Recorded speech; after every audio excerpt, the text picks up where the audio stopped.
joining us. Hopefully, oh, you can't see my face.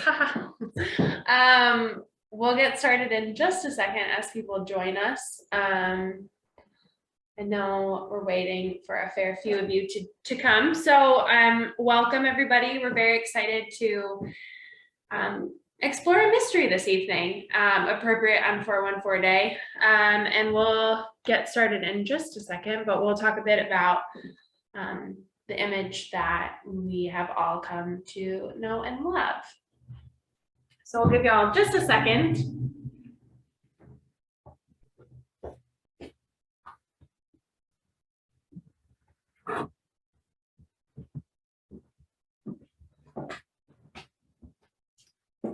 Been checking the Brewers score as we're getting ready for this evening, but it's fine. Well, you know, they scheduled it on our night, not the other way around, because this was on the books first, just saying. But that's right, we have squatter rights. Yeah, we have squatter rights. We were here first, man.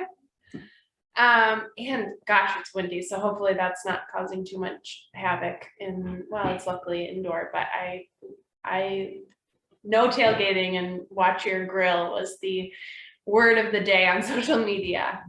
But I'm Julia. I'm the program director for Historic Milwaukee. And this evening, I'm going to do some Vanna White. You'll see me in a little bit. But I'm very happy to turn it over to Dan Lee, our local history librarian, who is endlessly helpful with things like spaces and traces and such. So we're very excited to host him here at HMI and to host this joint program with the public library, who's a great partner all year round. We love them for doors open, but I'm a personal great lover and user of the library here, so we're very excited to begin. So I will let you take it away.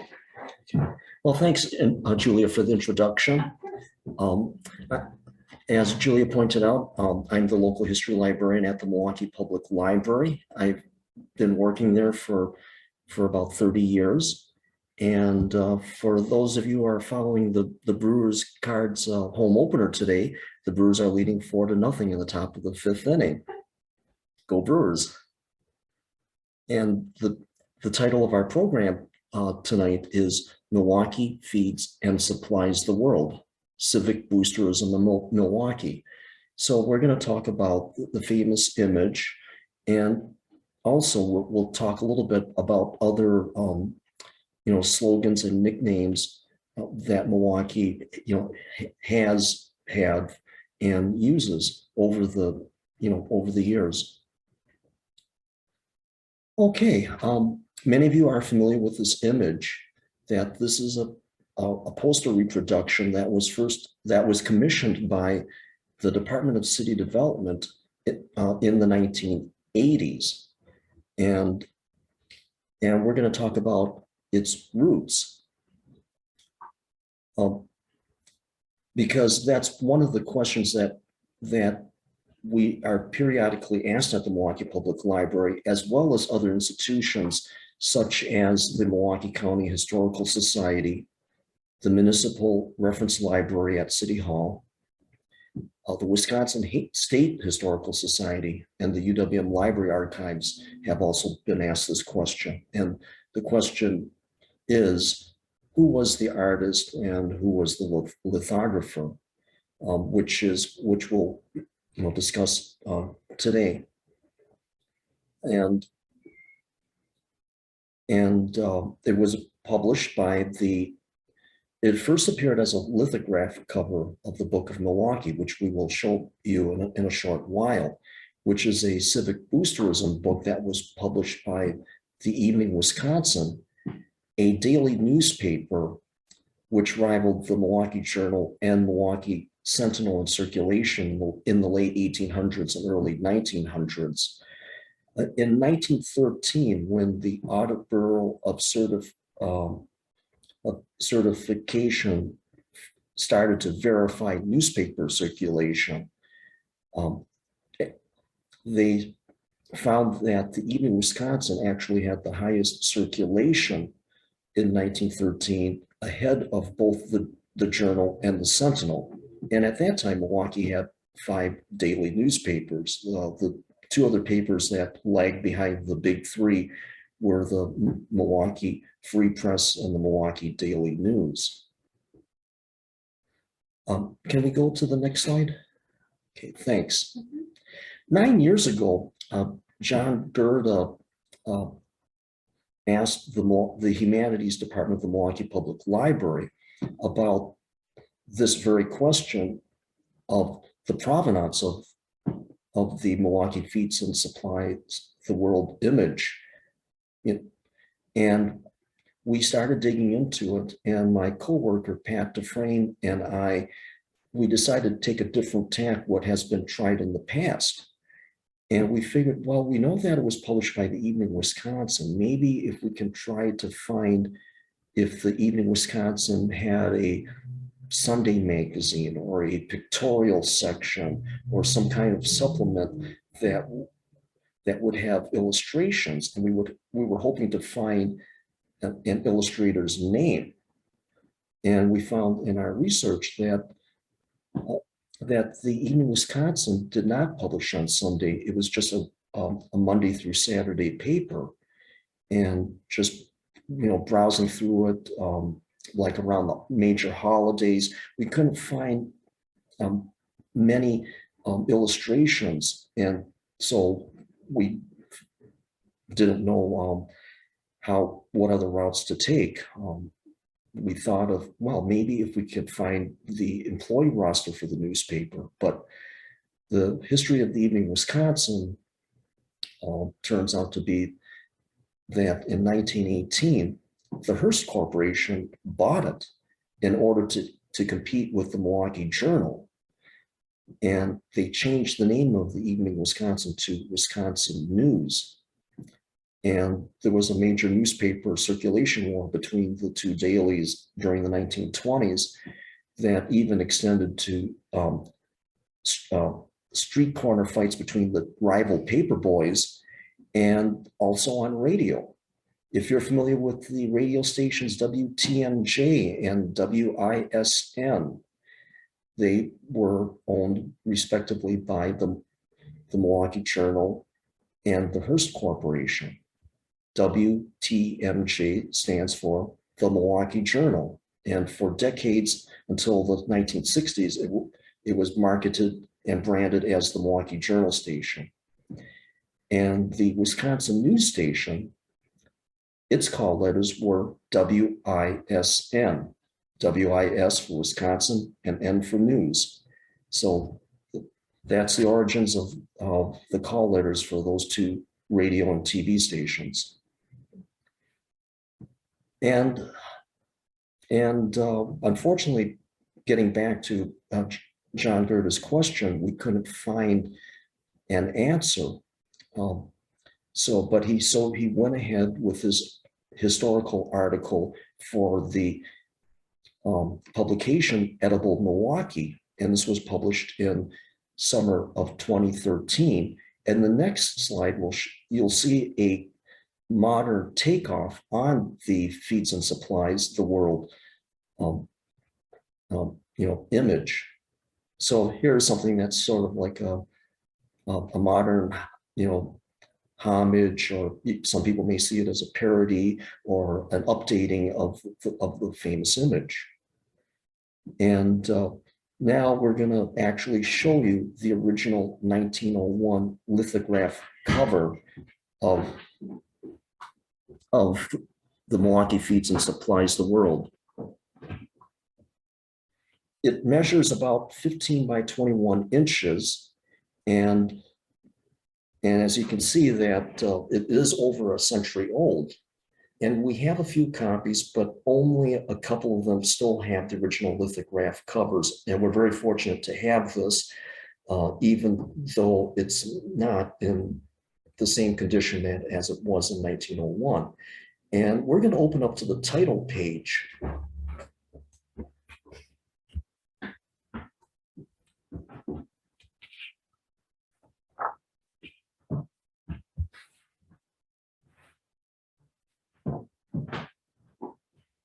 And this is a classic example of a Civic Boosterism book. The full title is The Book of Milwaukee, Development, Resources, Enterprise, and beauty of the Peerless Cream City, wealth, power, and progress and a growth unequaled by any of her sister cities of the Great Lakes. Splendid public buildings, palatial homes, beautiful streets, and good government, commercial, financial, and industrial institutions famed the world over. Published by the Evening Wisconsin Company, 1901. So that's a mouthful of a title, and it actually incorporates one of the slogans that we'll briefly discuss later on, the Cream City. So that it was already looking back on a historic slogan, and then here it is, it's trotting out a brand new catchphrase: Milwaukee feeds and supplies the world. There was an article in the Milwaukee Journal from 1981, and doing a newspaper search of both the Journal and Sentinel through databases shows that the phrase Milwaukee feeds and supplies the world actually didn't appear in either rival newspaper until the 1981, and it was in an article about when the Port of Milwaukee director Roy Hoffman was appearing at a Common Council Public Improvement Committee meeting, and he actually held up what the Milwaukee Journal described as an original poster, which might very well have been just simply a lithograph, and he was holding it up as an example of trying to promote the port facilities in Milwaukee and marketing Milwaukee's location on the Great Lakes. And the Milwaukee Journal reported that it was first used as a slogan in 1898, but unfortunately, not all the newspapers from that time period have been digitized. And especially, it would be great if someone or if some organization or company would digitize the Evening Wisconsin, considering that at various times around the turn of the 20th century, sometimes it would be #1 in circulation, or #2 or #3, depending on the year. So let's talk a little bit more about this Civic Boosterism book. It seemed that about every 5 years, from 1891 to 1896 to 1901, the Evening Wisconsin would publish a Civic Boosterism book. And the two 1890 editions are much physically smaller, and unfortunately, the copies that we have at the Downtown Central Library Humanity Rooms no longer have the original covers, so we don't know what kind of artwork was done for them. One company that the Evening Wisconsin worked with was Clark Publishing. And even though it was not listed in the city directory as a lithographer, they did some pictorial works that were published on book covers and posters and other means of publications. Looking at the city directory in 1901, there were about 10 lithographers that are candidates for creating Milwaukee feeds and supplies the world. And the city directory listed the following companies: American Fine Art Company, Beck and Polly Lithographing Company, Grieve Lithographing Company. One company whose name survives that is remembered today is the Googler Lithographic Company, and we do have a sizable collection of their lithographs and prints at the Downtown Central Library, and there are 2 indexes that can be searched at mpl.org. Other companies that are candidates are the J. Nauber Lithographing Company, Milwaukee Lithographing and Engraving Company, Northwestern Lithographic Company, Riverside Printing Company, the Wilmans Brothers, and the last one is the Wisconsin Banknote and Lithography Company. And this was a blog that I wrote 6 years ago in order to basically ask people if anybody knows who was the artist or the lithographer and can verify it, please contact us. And what happened was a couple of years later, a person contacted us, a Milwaukee native who has relocated to the San Francisco area. And he said that his great-grandfather, Conrad Schmidt, who should not be confused with the Conrad Schmidt who founded the Conrad Schmidt Studios company. So the other Conrad Schmidt worked for the Naubert Lithographing Company for about 30, 40 years in the early to mid 1900s and rose to become the managing director of the Naubert Lithographing Company.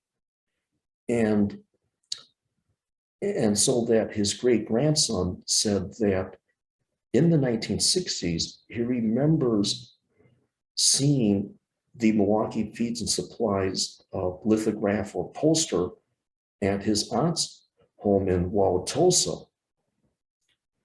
But unfortunately, her home was heavily damaged by fire in the 1980s, and the posters were unfortunately destroyed. So that if there are any clues to the artist or the lithographer that would have appeared on the back, unfortunately, is lost to history. Because when you look at this cover, unfortunately, there is no artist signature, so that the descendants of this artist have no way of finding out if their ancestor created this, beautiful work of art here.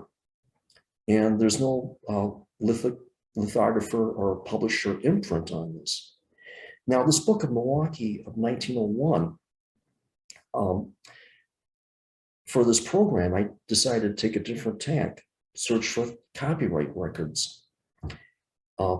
We have the Library of Congress's catalog of copyright entries, but our collection only goes back to 1906.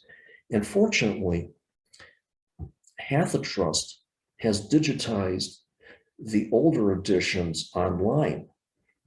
So I was searching from the time period of 1898 through 1902, from when the journal said that it was first used as a slogan in 1898 until when this book was published through 1901, and hoping to find a copyright that would give us more information to work with. And even though almost all of the quarterly catalogs have been copyrighted, it appears that that the Evening Wisconsin did not copyright this book. And running all the lithography companies plus Clark Publishing Company for copyrights, it appeared that most of the Milwaukee lithographing companies did not copyright their creative works. Googler copyrighted a small percentage of them, but it's not as many as you would expect. And the other companies, it's just barely a handful. And unfortunately, I wish somebody could have copyrighted the lithograph so that all of us can know who was the artist and who was the lithographic company for it.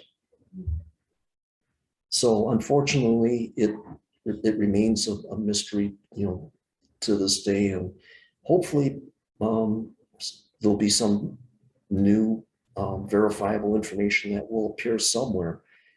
But this may be one of those mysteries that will continue to be a mystery. Let's go on to the to the next one. During the early 1980s, the city of Milwaukee decided to create a neighborhood, to create neighborhood identities and also to promote neighborhood pride. When I was growing up in the 1970s, very few neighborhoods in Milwaukee had names. My cousins lived in what is now the Metcalf Park area of the larger Sherman Park area. But at that time, even they didn't refer to their neighborhood as either Metcalf Park or even Sherman Park. The earliest names that I've heard in the early 1970s were North Milwaukee and Uptown. But with the opposition to the Park West, to the proposed Park West Freeway, the residents of Sherman Park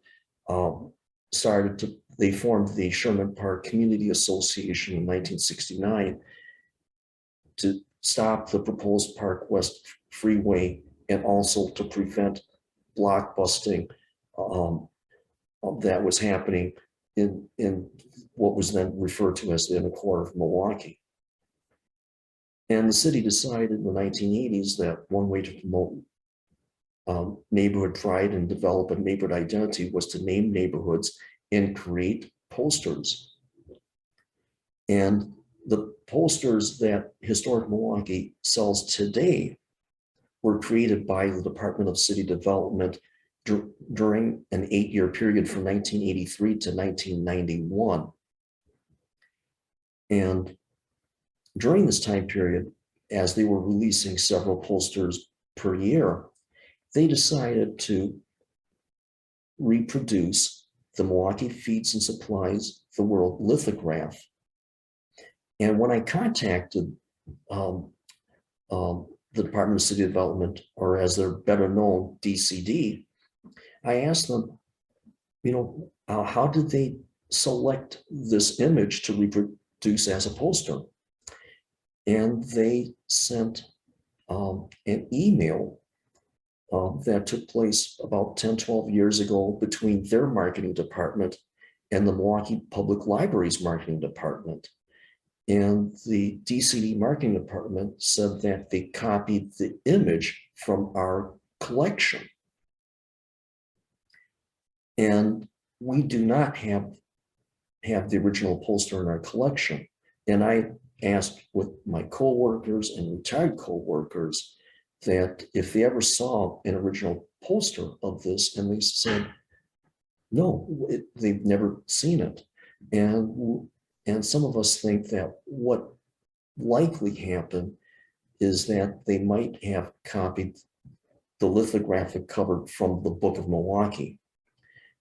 As I mentioned earlier, some of our copies had to have their covers replaced. And it's plausible that when those covers were replaced and then sent up to our bindery shop to have a generic library binding cover, that the original lithograph might have been peeled off and then DCD might have reproduced it that way. But unfortunately, we don't have documentation of that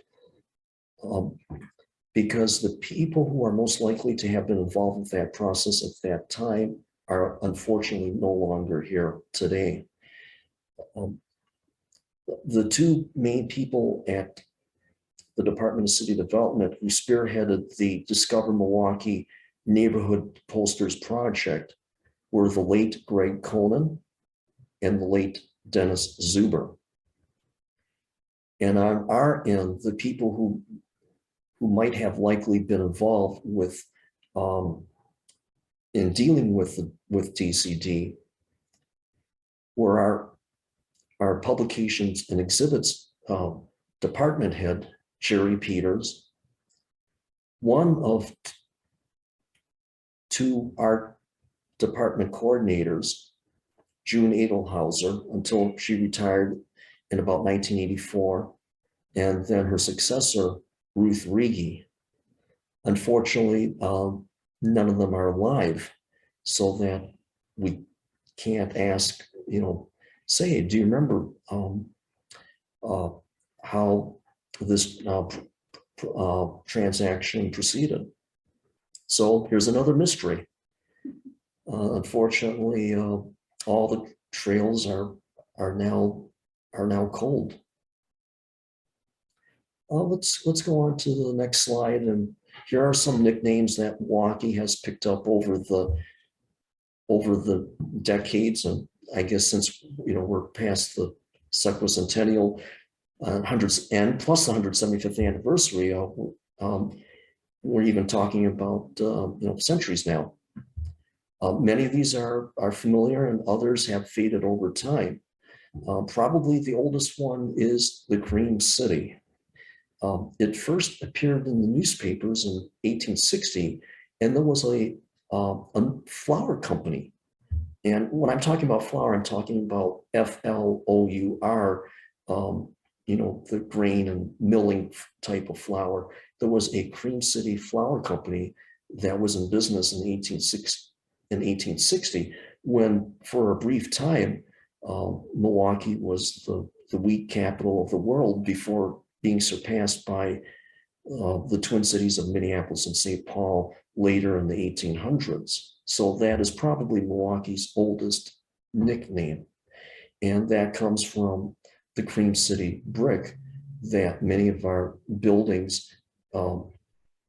used at that time, and many examples still survive today. Fortunately, for our historic enjoyment. And then, of course, hot on its trail is the beer capital of the world.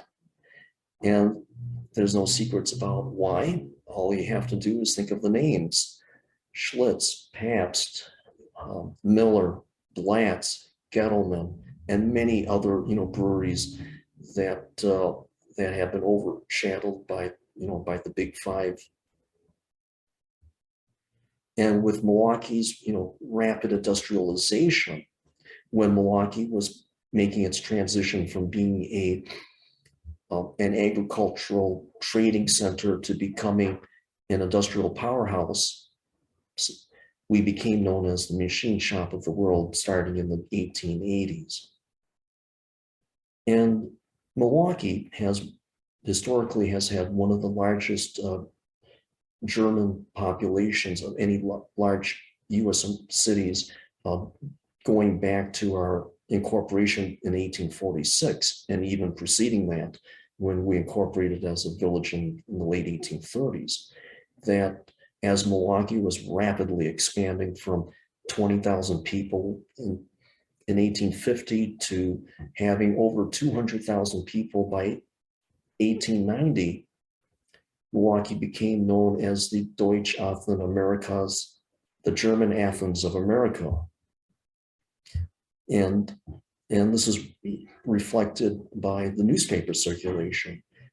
German daily newspaper circulation was very strong in Milwaukee, and even if it didn't equal the English language papers, it was certainly hot on the heels of the English dailies. And after the First World War, the Milwaukee Chamber of Commerce coined the phrase "Make Milwaukee Mightier," and then another variation of that slogan is "Making Milwaukee Mightier." The 1920s was a decade of rapid growth for Milwaukee, as Milwaukee grew from having 450,000 people to having 575,000 people by 1930, which is basically the population that we have today. Except Milwaukee geographically was a much smaller city. In 1920, Milwaukee was about 25 square miles, but with Mayor Dan Holm and annexation director Arthur Werba's first annexation campaign, Milwaukee it greatly increased its size in the 20s from 25 to 41, 42 square miles by the time that the Depression stopped annexation efforts. And matter of fact, Arthur Werba wrote a report on Milwaukee's land annexations in the 1920s, and it's titled "Making Milwaukee Mightier." Okay, let's see. Let's go on to our next one. And sometimes Milwaukee gets insulted, and we turn insults around into rallying cries. And it's appropriate that on our home opening day, we're going back to Milwaukee's only, and hopefully it will be the first World Series, and hopefully we'll see a second World Series, Bushville. And how did that happen?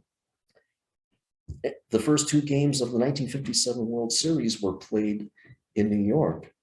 And when the New York Yankees and the Milwaukee Braves came to Milwaukee for the third, fourth, and fifth games, they rolled the train at that time. And when the Yankees were changing from the train at the Milwaukee Road Station to a bus that would take them to County Stadium, Milwaukee newspaper reporters and radio reporters and TV reporters tried to board the bus to interview the manager Casey Stengel and Mickey Mantle and Tony Kubek, who was a Milwaukee native but was a New York Yankees shortstop. And one of the New York Yankees officials, basically told the Milwaukee reporters, scram. He said, get off. He says, this is Bush, get off here. We have important things to do. And soon, the Milwaukee press jumped on it and say, hey, look, what do those big, what does those big New York Yankees and the Big Apple have to say about Milwaukee? They say that we're just Bushville. And that became a rallying cry. And as it turned out, when the Milwaukee Braves upset the Yankees and won the World Series in '57, and remember at that time, all the World Series games were during the daytime. The starting time was at noon, so that the games would end 2 to 3 hours later, so that when the game ended, it was about 2 o'clock Central Time here, and everybody just rushed down to Wisconsin Avenue, and 3 lawyers made a homemade sign, and it says Bushville wins. That was taken by the Milwaukee Journal, and they published it in the next day's paper in color. And so thanks to the Milwaukee Journal Sentinel for lending us this photo for today's presentation. And this is one of the famous photos taken by the journal. Bushville wins. And now we're getting into the modern period here. And during the 1960s and on, we see other campaigns for more slogans here. The Common Council commissioned the Grab Shaw advertising firm to come up with a slogan for Milwaukee. And in 1965, they came up with Milwaukee is great for living and growing greater. But after a few years, it didn't just catch on here. And here's one in 1978. Since Milwaukee has been in the shadow of Chicago, the Milwaukee County, the Metropolitan Association of Commerce, which we often refer to as the Chamber of Commerce, and the Milwaukee Convention and Visitors Bureau, which is today's Visit Milwaukee, formed an alliance and came up with the slogan, Milwaukee, the well-kept secret.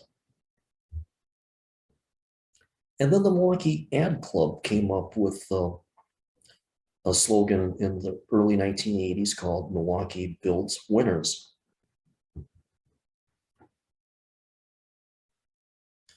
And in 1968, the Greater Milwaukee Convention and Visitors Bureau came up with this slogan that they copyrighted, World of Milwaukee, Old World Charm, New World Vigor. And in 1973, the Archer poster company commissioned an artist who used the pseudonym Popular B. Hastings to come up with this poster, Old World Charm, New World Vigor. And this is basically the Milwaukee of my childhood, when you had the brand new First Wisconsin building. You can see towards the right-hand side, Schlitz Brewery. You'll see the shopping centers, Northridge and Brookfield Square, Capitol Court, and other places. You'll see factories that are no longer around today. Al's Chalmers, A.L. Smith, and other companies that unfortunately have disappeared during the deindustrialization of the past half century.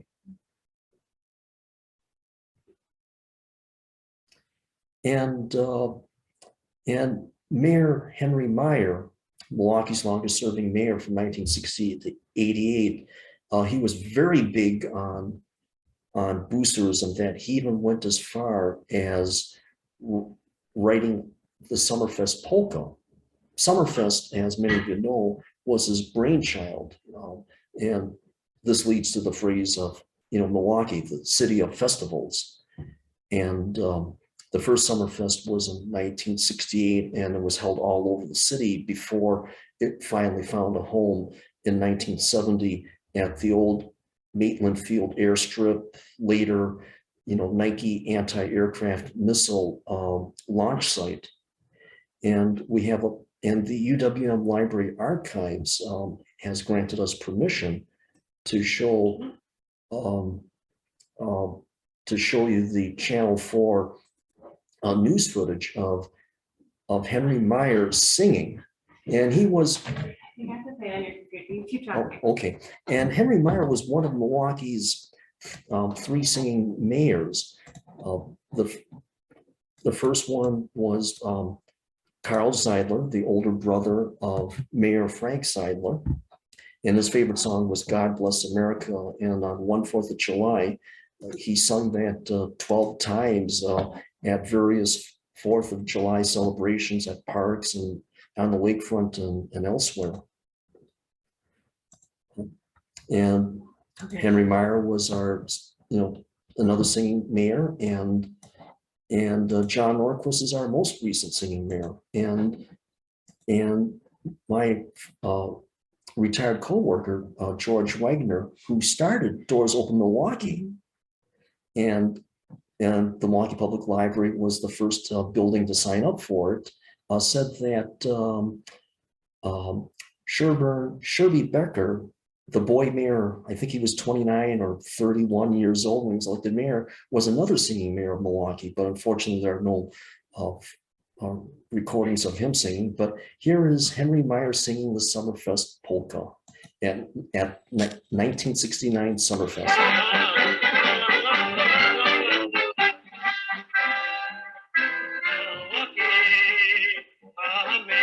City of sea, sing in Milwaukee, la la la la lee. Cruise in Milwaukee, dirty and so free. Milwaukee, Milwaukee, Milwaukee, a happy place to be. If you can pause it. Yeah.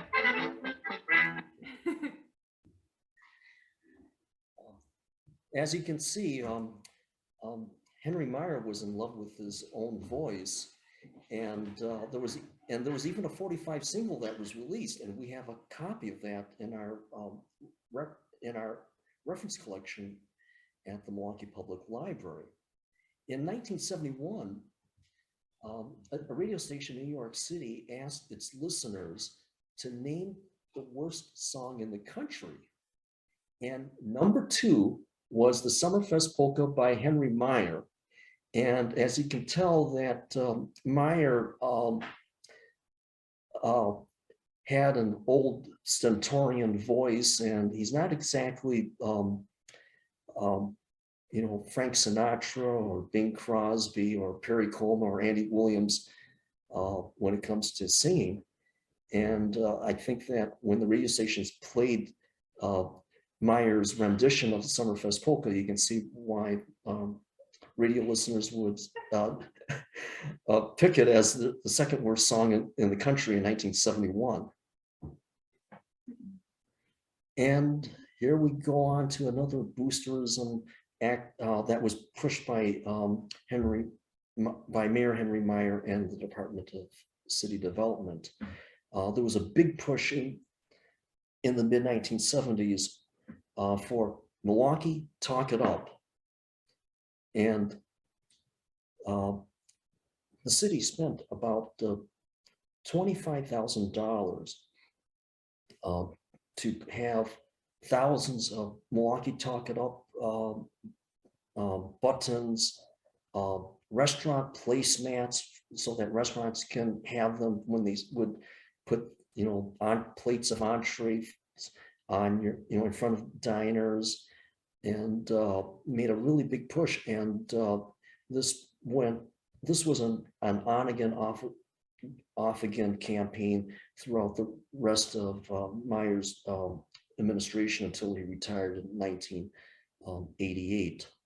And if my memory isn't playing tricks with me, I think I remember that there was even a 30-second PSA shown on the TV stations, and I think there was Henry Meyer holding up a beer stein saying "Milwaukee, talk it up." And here are some more, Milwaukee's civic boosterism slogans from the past few decades. The Milwaukee Ad Club came up with Milwaukee Builds Winners. And our two daily newspapers, the Milwaukee Journal and Milwaukee Sentinel, pushed for Milwaukee, wish you were here in 1984. And of course, we've already briefly talked about the City of Festivals with our various weekend summer ethnic festivals, as well as Summerfest, and then of course the State Fair. And then as a play on the beer capital of the world, we're often nicknamed, the Beer City or Brew Town. After the Old World Charm and New World Vigor, the Greater Milwaukee Convention and Visitors Bureau came up with a new slogan in 1984 that lasted, for quite a while. A great place on a great lake. And here's the slogan and image that many of you are familiar with. And a decade later, they followed it up with Milwaukee Genuine American. And here's the logo for it. And then a decade later, when they rebranded themselves as Visit Milwaukee, and they decided to take advantage of saying, well, here's Milwaukee moving into the new millennium with the Calatrava wingspan of the Milwaukee Art Museum, which has arguably replaced City Hall as a civic icon and image and for promoting Milwaukee here and to visitors. Now, remember back in 1957, the New York Yankees insulted Milwaukee, as Bush League, and we retaliated with Bushville wins after the Braves won the World Series. And I think many of you remember last year that as the Bucks were marching towards the NBA championship, ESPN's sports commentators were commenting, who do you want to see in the finals, and they were saying, oh, how about Milwaukee and Atlanta? And one of the sports commentators says, oh, they're terrible cities. And we turned that around and made that a rallying cry. And guess what? The Bucks won. And I've been waiting 50 years for the Bucks to win their second title after seeing Lou Alcindor, better known as Kareem Abdul-Jabbar, and Oscar Robertson, the Big O, won their first championship back in 1971. And now we're talking about flags. By the time that night, 1950 rolled around, Milwaukee was one of the very few cities that had 500,000 people or more not to have a flag. So Alderman Fred Myers introduced a resolution saying to authorize a flag. And former Alderman Fred Stephan, who was an artist, after he was defeated for re-election in 1952 as the 9th Ward Alderman, he came up with this mock-up in 1953 that is in the art at the City Record Center at the municipal building part of the City Hall complex. And then in 1954, the Common Council made this the official flag of Milwaukee.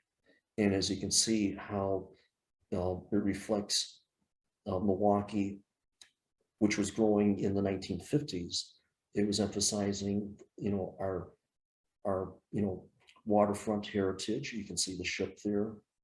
You see City Hall, you see the smokestacks, you see the brand new Milwaukee Arena that opened up in 1950. You see the brand new county stadium that opened up in 1953. And then of course the year that Milwaukee incorporated in 1846. So this is our official city flag. And many people say it's too cluttered. There's things in there that are no longer here. We're no longer an industrial city, and it's too cluttered and it's outdated. County Stadium is gone, and there was a push to create a new flag. So Robert Lenz designed the sunrise, over the lake in 2016, and there were 4 other finalists, and this was the people's pick, and this is the unofficial flag because the city of Milwaukee hasn't moved forward, on this. And when we take a look at the images here, the gold color represents our brewing, heritage. The color white represents peace and beauty. And on this printout, it didn't print out right. And the light blue color represents our, 3 rivers: the Milwaukee, Menominee, and the Kinnickinnick, which many of us just simply call the KK. So that pretty much wraps up our show. And here's a list of our sources. The Milwaukee Public Library, which includes our city archive records. That's where the Discover Milwaukee and Milwaukee Talk It Up images came from. Co-workers, retired co-workers who I asked about the city of Milwaukee, in particular the City Record Center and the Municipal Reference Library, which are units of the Municipal Research Center, the UWM Libraries Archives Department, and of course, naturally, John Gerda, and some articles that helped with this presentation from the Milwaukee Journal in 1984, and then a Milwaukee Journal Sentinel article that appeared in the revived Green Sheet section 6 years ago, and Matt Prigge's Shepherd Express article. So let's take a look at some of the questions here. Yeah, If you, oh, I'm not on camera. If you guys have, thank you, as everything done by the Milwaukee Public Library, so it's thoroughly researched. And I think the thing I enjoy most is that many of the sources or original materials is stuff that you can still go in and look at that you guys keep, which I think is Right. obviously so valuable. So if you guys have questions, you can either put them in the Q&A or the chat. Everyone is debating about the TED Talk telling the world that our official city flag is a hot mess that fails at many of the vexillology hallmarks, that you could give it to a 5th grader and they could draw it easily, and all of those things. And while that may be true, he clearly was on the more is more side of things. But I think I moved to Milwaukee. I'm not from here originally, but it's such an interesting look at how a city markets itself, what it values. I'm deeply in love with the old Vigor map because it has all of that great, all the great buildings kind of at an angle, kind of oddly drawn, but kind of cherry picking through what's important, what's interesting. Excuse me. No, you're good. So let me just see.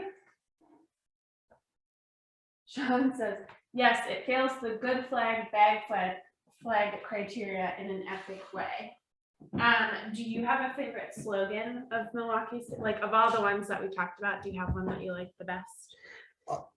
I guess I don't have a favorite one that it's like, yeah, that's the one that I'm, that is at the top of my list. I mean,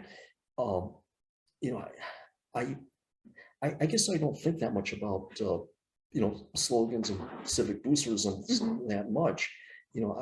I'm actually more interested in the images. I mean, when I look at the lithograph here and look at the work of art, and you can see how we're talking about the different styles, that here's a style that's around from the turn of the 20th century and what we think of traditional poster artwork from the late 19th century. We tend to think of, when posters were first popularized in the Belle Epoque era of Paris.